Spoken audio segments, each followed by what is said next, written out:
Puji Tuhan, saudara-saudara.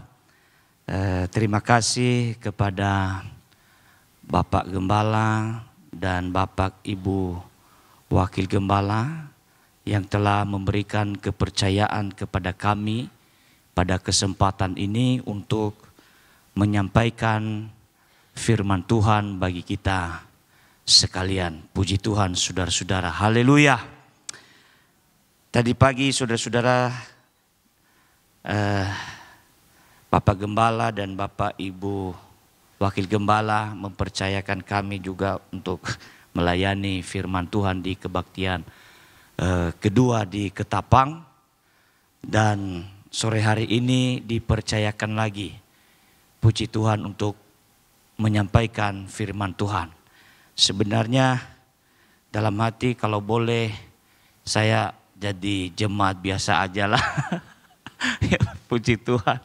Ya, karena di Nia saudara-saudara setiap hari Minggu ya menyampaikan firman. Jadi sekali-sekali kalau boleh ya mendengar juga, menerima juga saudara-saudara.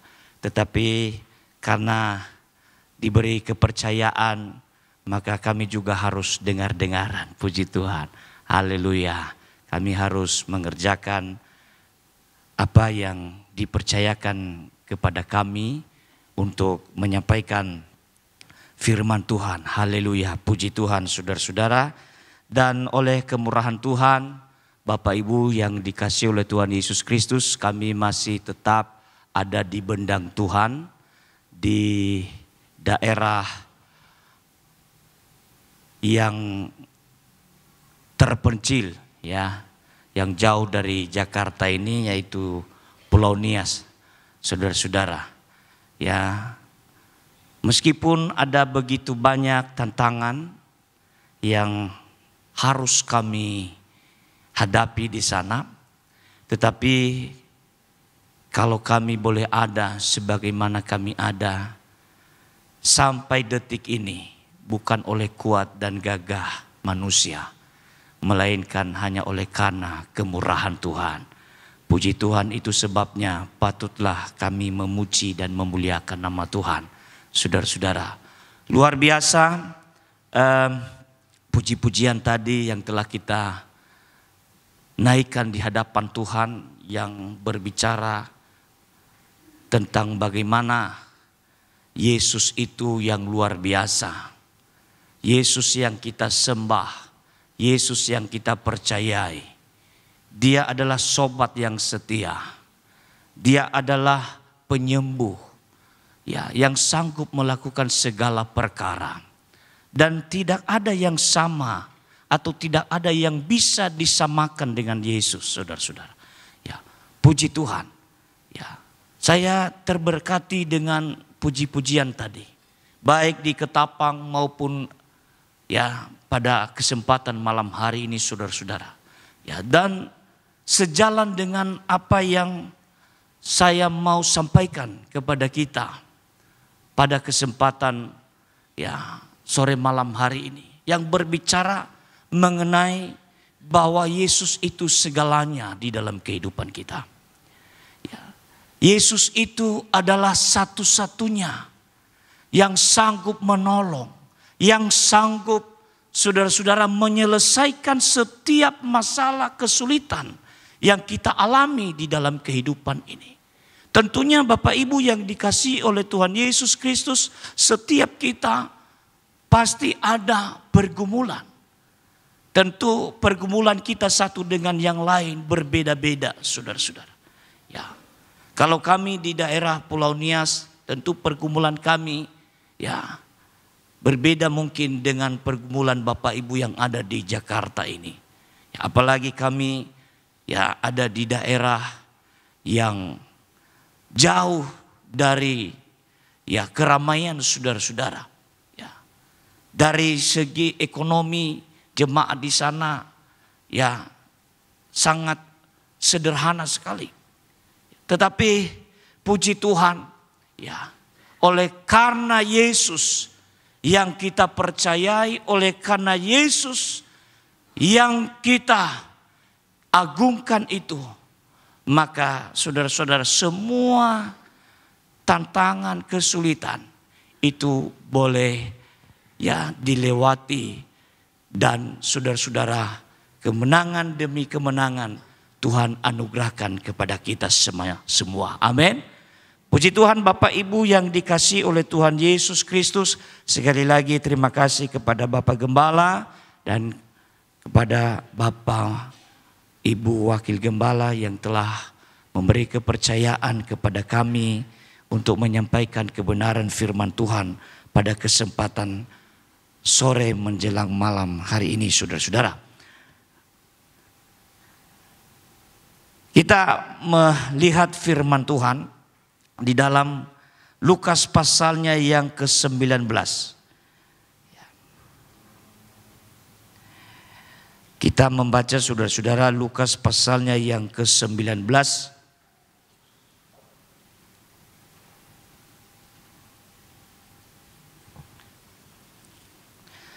Ayatnya yang ke-35 sampai ayatnya yang ke-42.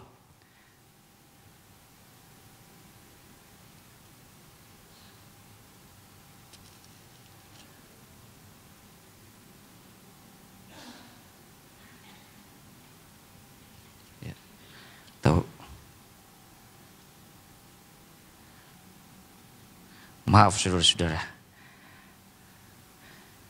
Lukas pasalnya yang ke-18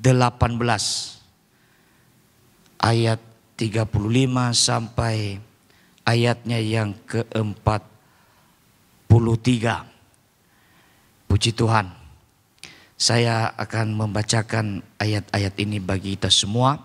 Demikian bunyi firman Tuhan. Waktu Yesus hampir tiba di Yerikho, ada seorang buta yang duduk di pinggir jalan dan mengemis. Waktu orang itu mendengar orang banyak lewat, ia bertanya, "Apa itu?" Kata orang kepadanya, "Yesus orang Nazaret lewat." Lalu ia berseru, "Yesus anak Daud, kasihanilah aku."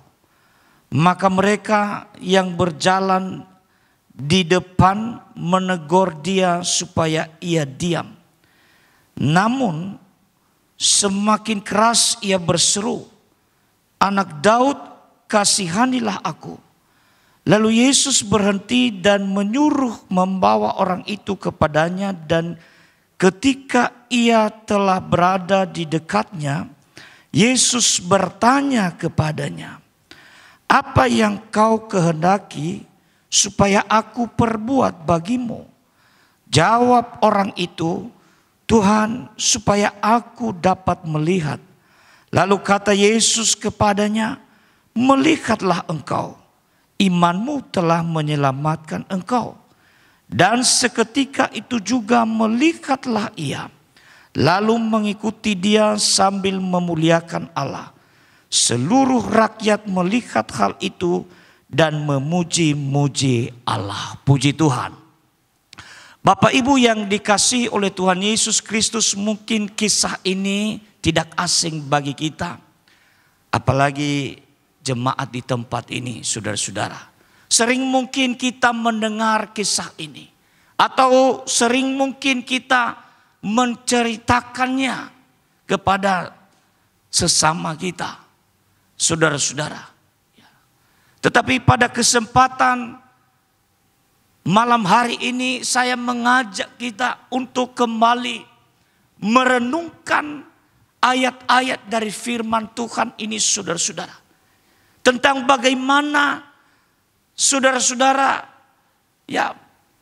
Bartimeus boleh alami mujizat daripada Yesus.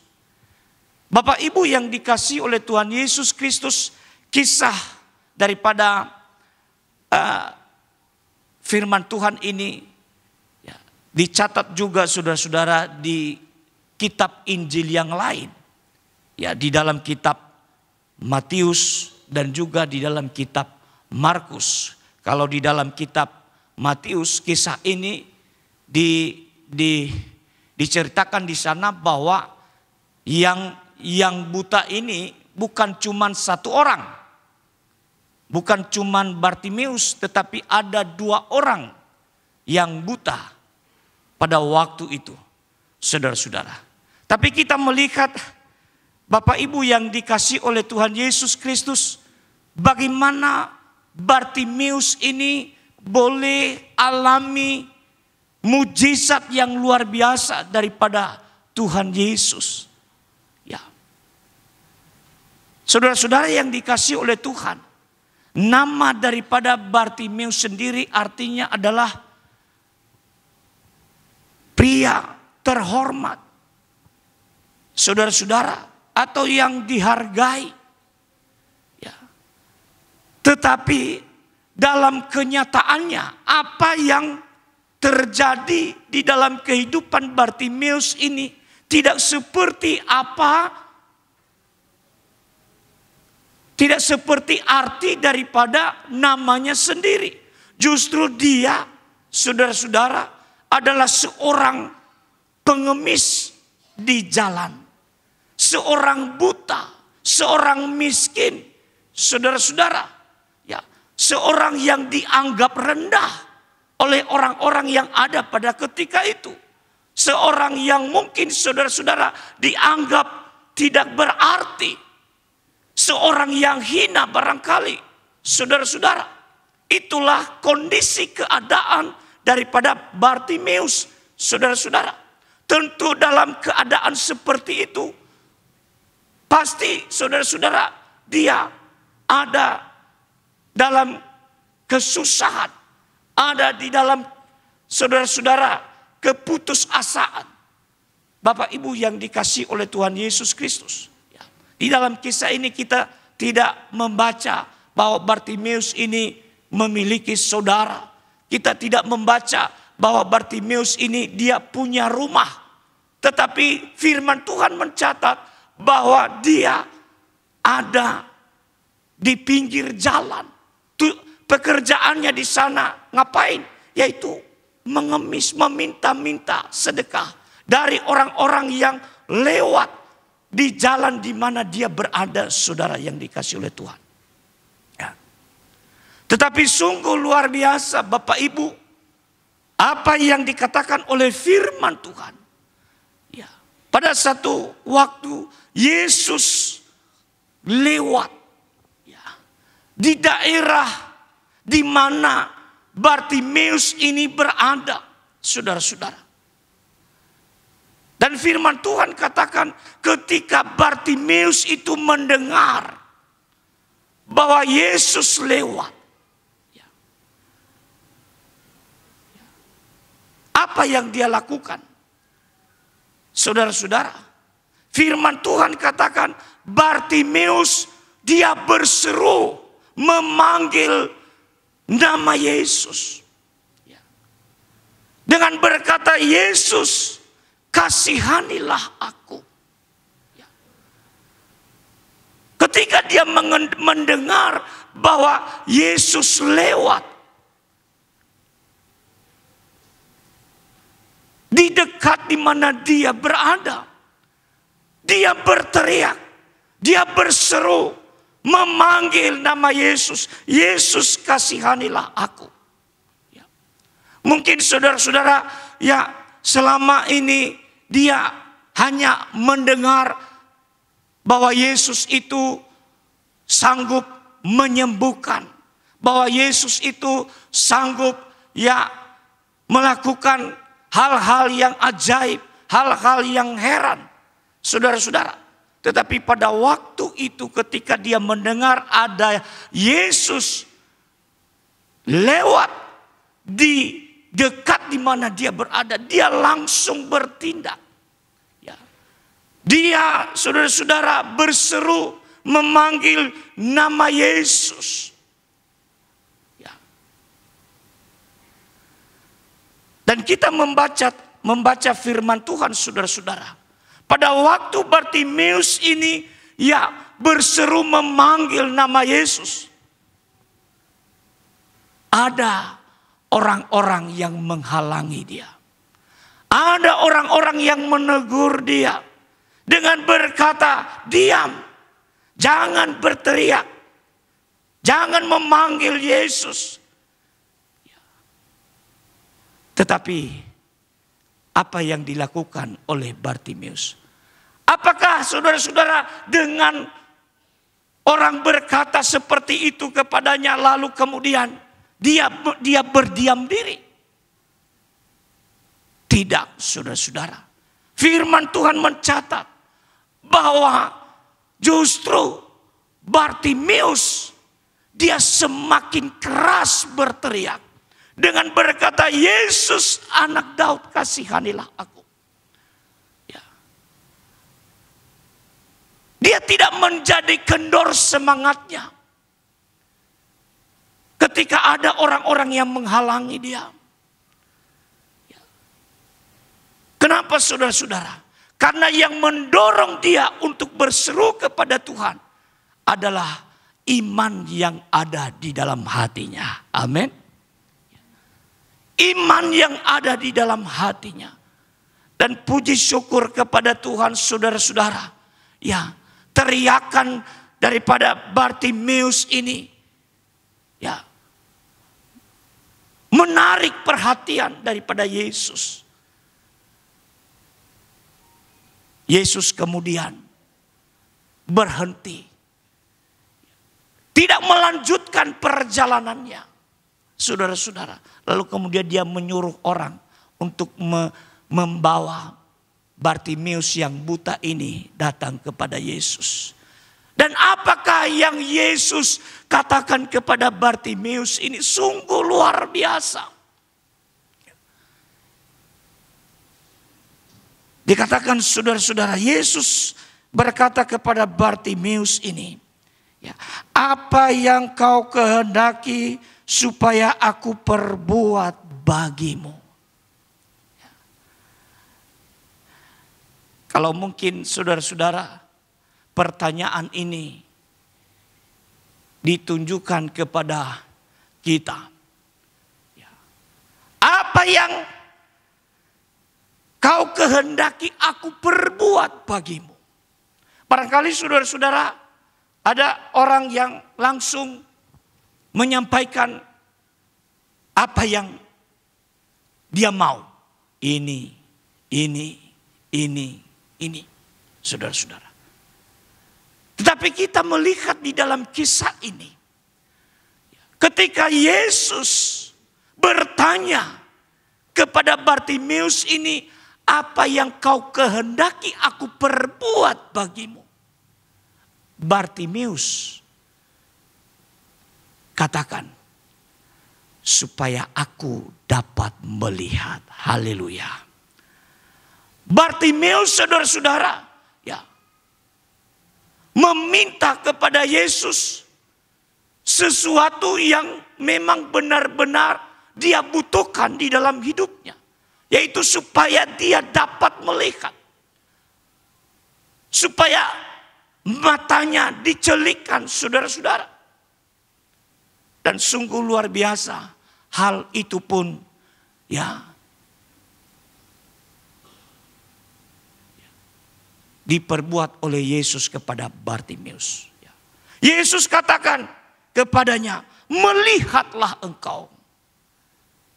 Melihatlah engkau. Dan kemudian Yesus katakan, saudara-saudara, ya imanmu telah menyelamatkan engkau. Puji Tuhan. Yang didapatkan oleh Bartimeus saudara-saudara dari Yesus.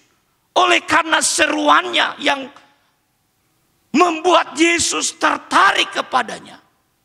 Bukan saja saudara-saudara kesembuhan jasmani yang dimana matanya terbuka.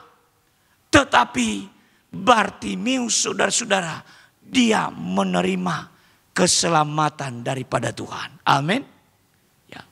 Yesus katakan, melihatlah engkau, imanmu telah menyelamatkanmu. Dan saat itu saudara-saudara, firman Tuhan mencatat bahwa Bartimeus disembuhkan oleh Tuhan. Ya. Dan kemudian Bartimeus saudara-saudara, dia mengikut Yesus Ya. Dia menjadi pengikut Tuhan. Dia menyerahkan hidupnya kepada Tuhan, saudara-saudara. Ada begitu banyak orang, saudara-saudara, di daerah kami di Pulau Nias, ya, setelah menerima atau mengalami mujizat daripada Tuhan, maka saudara-saudara, mereka tidak mau mengikut Tuhan dengan setia. Ya. Mereka tidak mau menyerahkan diri sepenuhnya kepada Tuhan. Mereka hanya mau menerima mujizat. Tetapi mereka tidak mau menyerahkan hidup sepenuhnya kepada Tuhan. Bartimeus tidaklah seperti itu. Dia tidak hanya menerima mujizat, tetapi dia juga menyerahkan hidupnya sepenuhnya kepada Yesus. Karena dia tahu bahwa hanya Yesuslah satu-satunya yang menjadi penolong di dalam hidupnya. Haleluya. Tidak ada yang lain, saudara. Bartimeus dia tidak hanya sebatas ya saudara-saudara ya menerima atau mau menerima, mau mengalami mujizat. Tetapi saudara-saudara, Bartimeus yang dia butuhkan adalah pribadi daripada Yesus sendiri.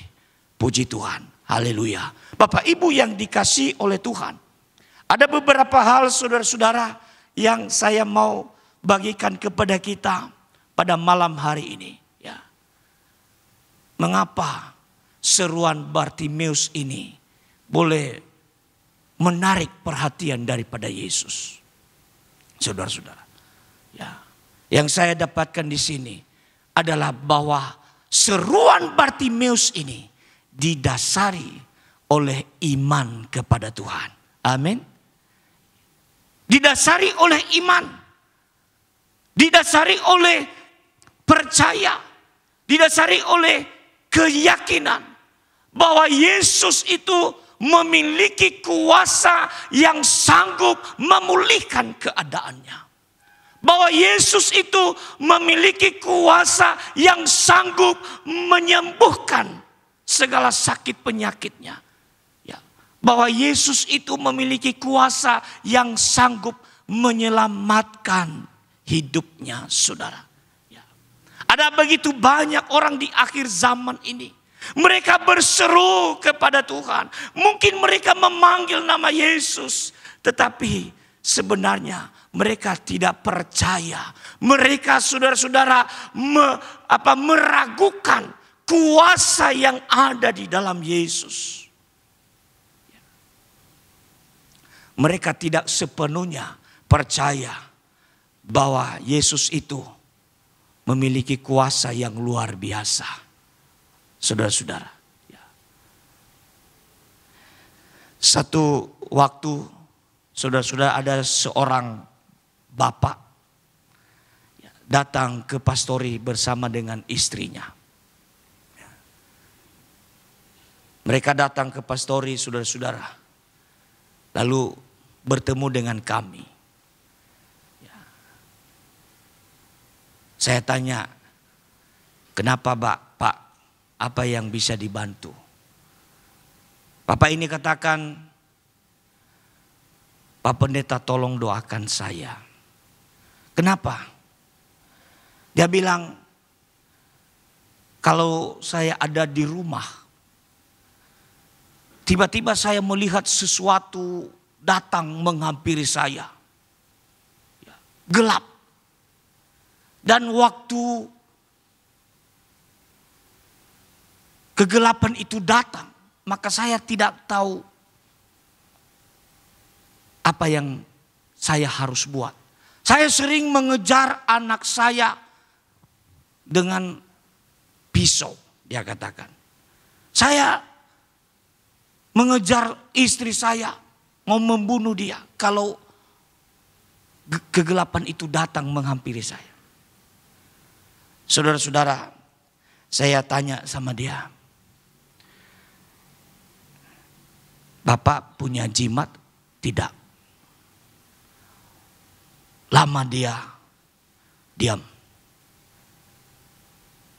Awalnya dia bilang, tidak ada Pak Pendeta. Saya katakan jangan bohongin saya. Kalau ada, tolong kasih tahu. Kasih sama saya dan kita bakar itu jimat yang ada pada Bapak. Supaya Bapak boleh sembuh. Lama dia diam, saudara. Diam. Saya tanya lagi. Jangan bohong Pak. Kalau ada, kasih tahu saja. Tapi kemudian saudara, dia katakan, Pak Pendeta memang saya punya jimat. Lalu kemudian dia pegang pinggangnya. Saudara, ada di kain diikat di pinggangnya itu. Terus dia buka, saudara. Dia buka. Setelah dia buka, saudara-saudara, saya bilang sama dia, jimat ini kalau boleh kita bakar. Supaya Bapak boleh sembuh. Tidak diganggu lagi oleh roh-roh jahat itu. Jimat inilah yang membuat Bapak ini diganggu. Saudara-saudara. Sebelumnya memang saya sudah berdoa buat dia. Waktu dia datang, saudara-saudara, itu wajahnya itu gelap. Waktu dia datang. Saya berdoa. Setelah saya berdoa itu, kami berdoa. Mulai segar dia dan minta minum. Lalu saya tanya sama dia, kalau ada jimat pegangan Bapak, tolong dikasih tahu. Dia lepaskan saudara-saudara. Lalu saya bilang sama dia, boleh kita bakar ini? Dia diam lagi. Terus dia bilang begini sama saya, Pak Pendeta, bagaimana kalau saya pakai aja? Takutnya nanti kalau saya pergi dari sini, ada orang yang mau jahatin saya. Saya langsung bilang, silakan pakai. Dan jangan datang lagi ke sini untuk berdoa. Langsung mereka pulang. Saya dengar kemudian beberapa hari. Bapak Ibu yang dikasih oleh Tuhan. Kambuh lagi. Lebih parah. Saudara-saudara, saya dengar di rumah pada pagi hari. Tiba-tiba ada katanya itu kegelapan itu datang menguasai dirinya. Dan dia seperti kerasukan. Dan kegelapan itu menyuruh dia untuk mengambil pisau. Dan menyuruhnya untuk membunuh istrinya, anaknya. Saudara-saudara. Dan pada akhirnya Bapak ini tadi, saudara-saudara, karena dia berbuat seperti itu, dia dilaporkan ke polisi dan kemudian ditangkap dan dipenjara, saudara-saudara. Inilah saudara-saudara. Mereka tidak benar-benar percaya kepada kuasa yang ada di dalam Yesus. Bahwa Yesus itu sanggup menolong mereka, bahwa Yesus itu sanggup memulihkan keadaan mereka. Saudara-saudara, kalau di Pulau Nias, Bapak Ibu yang dikasih oleh Tuhan, masih banyak anak-anak Tuhan yang ketika mereka sakit, ketika mereka alami suatu masalah, mereka datang kepada pendeta untuk didoakan. Tetapi setelah itu mereka juga datang ke dukun, saudara-saudara. Ke dukun. Apalagi kalau ada teman mereka cerita, di sana ada yang hebat. Dia bisa menyembuhkan penyakit. Di sana ada yang hebat lagi. Mereka pergi ke sana. Dan keadaan mereka bukanlah semakin baik, tetapi semakin parah keadaan mereka, saudara-saudara. Kita lihat Bapak Ibu yang dikasihi oleh Tuhan Yesus Kristus. Ya, Bartimeus, dia berseru dengan iman kepada Yesus. Dia percaya, dia yakini bahwa Yesus itu memiliki kuasa yang sanggup menyembuhkannya. Memiliki kuasa yang sanggup memulihkan keadaannya. Puji Tuhan, haleluya.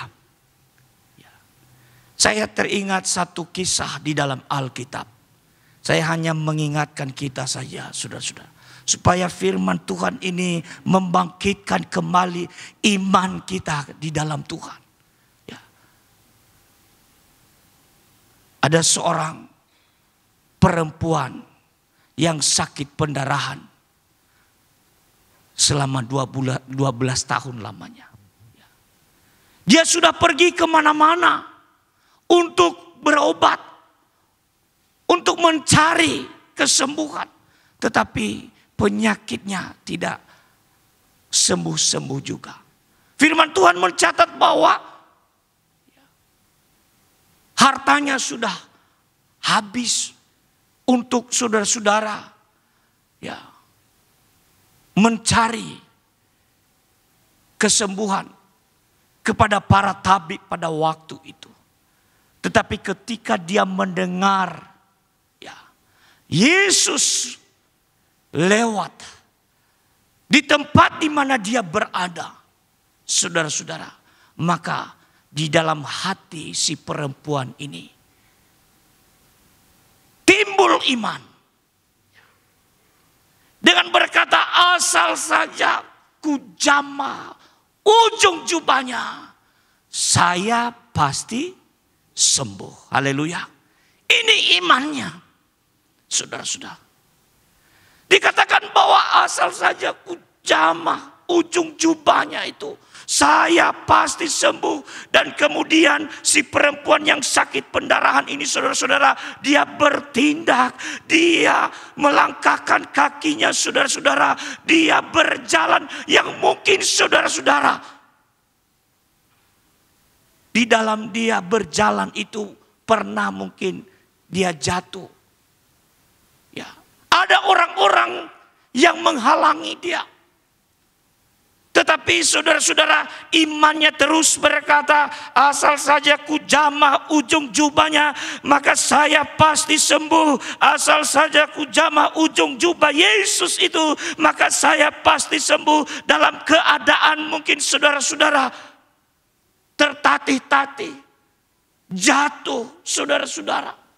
Capek dia berjalan, tetapi dia tetap semangat. Sampai satu saat dia sampai, saudara-saudara, di tempat di mana Yesus berada, dan firman Tuhan mencatat ketika dia menjamah ujung jubah daripada Yesus itu, maka saat itu juga dia sembuh. Haleluya. Dia sembuh, saudara-saudara. Kenapa? Karena dia memiliki iman yang luar biasa. Percaya yang luar biasa bahwa Yesus sanggup menyembuhkan dia, bahwa Yesus sanggup memulihkan keadaannya, saudara-saudara. Saya tidak tahu seperti apa iman percaya kita kepada Yesus hari-hari ini, saudara-saudara. Apakah seperti iman daripada Bartimeus ini? Apakah seperti iman daripada perempuan yang sakit pendarahan ini? Sehingga mereka mengalami mujizat daripada Tuhan, saudara-saudara. Atau saudara-saudara sudah mulai lemah iman kita. Tentu yang tahu itu adalah kita sendiri dengan Tuhan. Tetapi saya mengajak kita sekalian, bila kita benar-benar memiliki iman yang sungguh, percaya yang sungguh, keyakinan yang sungguh di dalam Yesus itu, bahwa Dia sanggup melakukan segala perkara di dalam kehidupan kita. Amin. Yang mustahil bagi manusia, tetapi bagi Yesus tidak ada yang mustahil. Haleluya. Yesus pernah berkata kepada murid-muridnya, segala kuasa ya telah diberikan kepadaku, baik di sorga maupun di bumi. Luar biasa, saudara-saudara. Kalau kita benar-benar memiliki iman yang teguh di dalam Tuhan, ketika kita berseru, Tuhan tolong saya, Yesus sembuhkan saya, maka saya yakin dan percaya mujizat pasti terjadi. Amin. Saya yakin dan percaya perkara-perkara ajaib dikerjakan oleh Tuhan. Saudara, jangan sampai kita meragukan kuasa Tuhan. Jangan sampai kita, saudara-saudara, ya, tidak percaya lagi akan kuasa Tuhan. Tetapi mari saya ajak kita sekalian, biarlah kita tetap memiliki iman percaya yang sungguh-sungguh bahwa Yesus itu ya memiliki kuasa yang tidak ada bandingnya di dalam dunia ini. Amin. Ya, puji Tuhan. Dia sanggup menolong kita, saudara. Ya. Dia sanggup menyembuhkan Bapak Ibu. Kalau mungkin ada di antara kita malam hari ini yang dalam keadaan sakit. Ya. Kalau pada zaman dahulu Yesus sanggup menyembuhkan Bartimeus. Yesus sanggup menyembuhkan perempuan yang sakit pendarahan selama 12 tahun lamanya. Yesus sanggup menyembuhkan orang lumpuh. Yesus sanggup menyembuhkan orang tuli. Saudara-saudara, buta, bisu. Bahkan Yesus sanggup membangkitkan orang mati.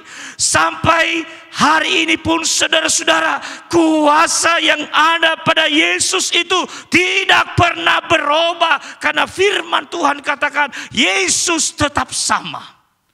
Baik kemarin, hari ini, besok, dan sampai selama-lamanya. Haleluya. Yesus tetap sama. Kita inilah yang seringkali berubah di dalam mengiring Tuhan, dalam melayani Tuhan. Tapi Yesus tidak pernah berubah. Kuasanya tidak pernah berubah. Kasihnya tidak pernah berubah. Ketika kita berseru, Tuhan ini aku, maka Dia mendengar seruan kita. Ya. Dia hanya sejauh doa. Amin. Ketika kita memanggil namanya Yesus, saat itu juga Dia ada. Ketika kita memanggil namanya dengan iman Yesus, saat itu juga Dia hadir, saudara. Menjamah Bapak Ibu sekalian. Dan saya percaya pun Dia hadir. Dia ada di tengah-tengah kita malam hari ini. Melalui kehadiran Roh Kudus-Nya. Dan Dia siap menjamah Bapak Ibu sekalian. Dia mau memulihkan keadaan kita. Dia mau menyembuhkan sakit penyakit kita. Dia mau menyelesaikan setiap masalah kesulitan yang kita hadapi hari-hari ini. Di dalam Yesus ada jawaban. Amin. Di dalam Yesus ada jawaban. Berserulah kepada Dia. Firman Tuhan mencatat di dalam Yeremia pasal 33 ayat 3. Berserulah kepadaku, maka aku akan menjawab engkau. Aku akan memberitahukan kepadamu hal-hal yang besar yang tidak engkau pahami. Puji Tuhan, Bapak Ibu yang dikasihi oleh Tuhan Yesus Kristus. Ya, Tuhan itu tidak pernah menutup telinganya dari setiap seruan kita anak-anaknya, Bapak Ibu. Ya, Dia selalu mendengar seruan kita, umatnya. Amin. Dan dia mau menjawab, mengabulkan apa yang menjadi permintaan kita. Haleluya. Saudara-saudara, apapun keadaan kita, apapun masalah kita, jangan sekali-kali tinggalkan Tuhan. Jangan sekali-kali meragukan kuasa Tuhan. Saudara-saudara, percayalah ketika kita berseru, berdoa, maka Dia pasti mendengar dan mengabulkan apa yang kita doakan, apa yang kita minta daripada Tuhan. Amin.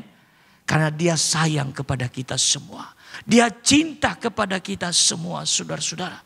Oleh sebab itu, malam hari ini saya ajak kita semua, kita datang kepada Tuhan dengan kerendahan hati.